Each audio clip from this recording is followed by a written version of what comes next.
Hi மக்களே! எல்லாரும் எப்படி இருக்கீங்க? இன்னைக்கு நான் பார்க்க போற விஷயம் பார்த்தீங்கன்னா, நம்ம எல்லார் வீட்டு சமையல் அறையிலயும், நம்ம டெய்லி சாப்பிடுற ஹோட்டல்லயும் பாதிக்கக்கூடிய ஒரு மிக முக்கியமான பிரச்சனைங்க. கவர்மெண்ட் பார்த்தீங்கன்னா, புதுசா ரூல்ஸ்லாம் போட்டிருக்காங்க. கேஸ் சிலிண்டர் எல்பிஜி தட்டுப்பாடு பார்த்தீங்கன்னா வரப்போகுது. ஹோட்டல் எல்லாம் பார்த்தீங்கன்னா மூடப் போறாங்க.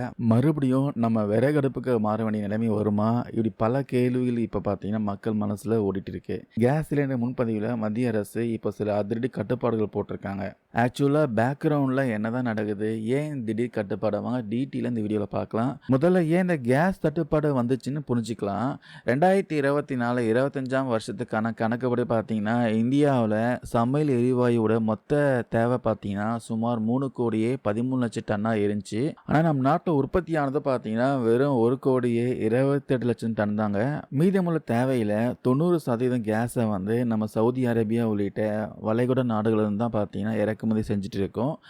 இப்போ என்ன பிரச்சனைனா, மத்திய கிழக்கு நாடுகள்ல மிடில் ஈஸ்ட்ல பார்த்தீங்கன்னா, ஈரான், அமெரிக்கா, இஸ்ரேல் மோதல் வந்து பயங்கரமா வந்து போயிட்டுருக்கு.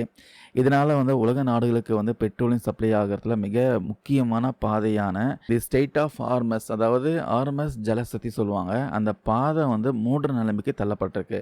இதன் காரணமா கத்தார், சவுதி அரேபியால இருந்து இந்தியாவுக்கு வர வேண்டிய எல்பிஜி ஏற்றுமதி பார்த்தீங்கன்னா, வாரத்துக்கு 30% வரைக்கும் தடாலடியா குறைஞ்சிருக்கு.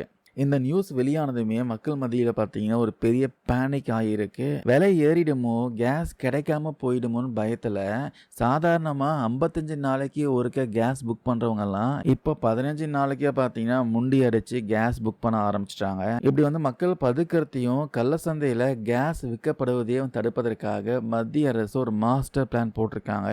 கேஸ் சிலிண்டர் முன்பதிவுக்கான கால இடைவேளை, அந்த புக்கிங் கேப் பார்த்தீங்கன்னா 21 நாட்கள் இருந்து 25 டேஸா அதிகரிச்சிருக்காங்க. விலையை பொறுத்த வரைக்கும் கடந்த மார்ச் மாதம் பார்த்தீங்கன்னா, கேஸ் சிலிண்டர் ப்ரைஸ்லாம் வந்து ஏற்றிட்டாங்க.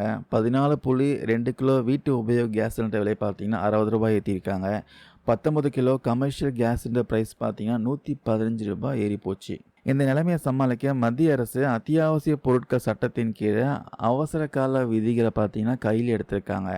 Indian oil, Hindustan petroleum, Bharat petroleum ஆகிய நிறுவனங்களுக்கு ஒரு ஸ்ட்ரிக்டாக பார்த்தீங்கன்னா ஆர்டர் போட்டிருக்காங்க. அதாவது வீட்டு உபயோக எல்பிஜிக்கு மட்டும்தான் ஃபஸ்ட்டு ப்ரியாரிட்டி கொடுக்கணும்னு சொல்லியிருக்காங்க. வணிக ரீதியான கமர்ஷியல் சிலிண்டர்களுக்கு சப்ளை குறைக்க சொல்லிட்டாங்க.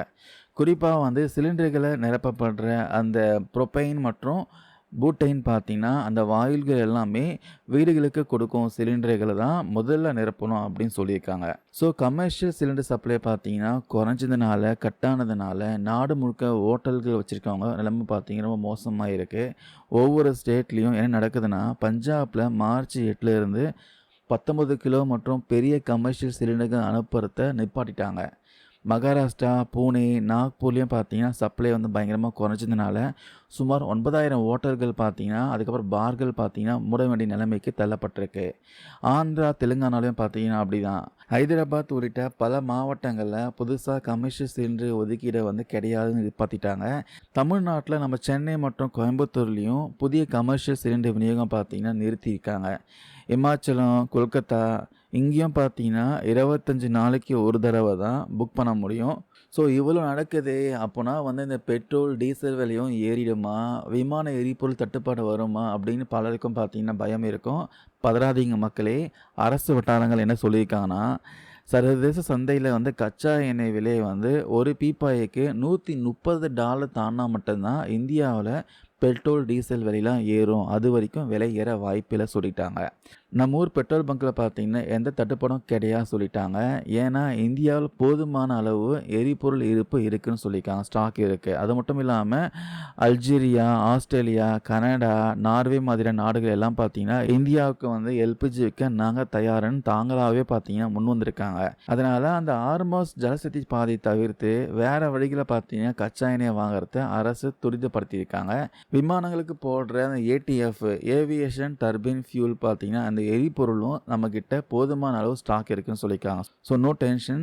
சரி, சுருக்கமாக சொல்லணும்னா வீடுகளுக்கு சமையல் கேஸ் வந்து கிடைச்சிடும். ஆனால் ஹோட்டல்ஸ் ஆகட்டும், ரெஸ்டாரண்ட் ஆகட்டும் இனி சிலிண்டர் இல்லாமல் ரொம்பவே கஷ்டப்பட போகிறாங்க.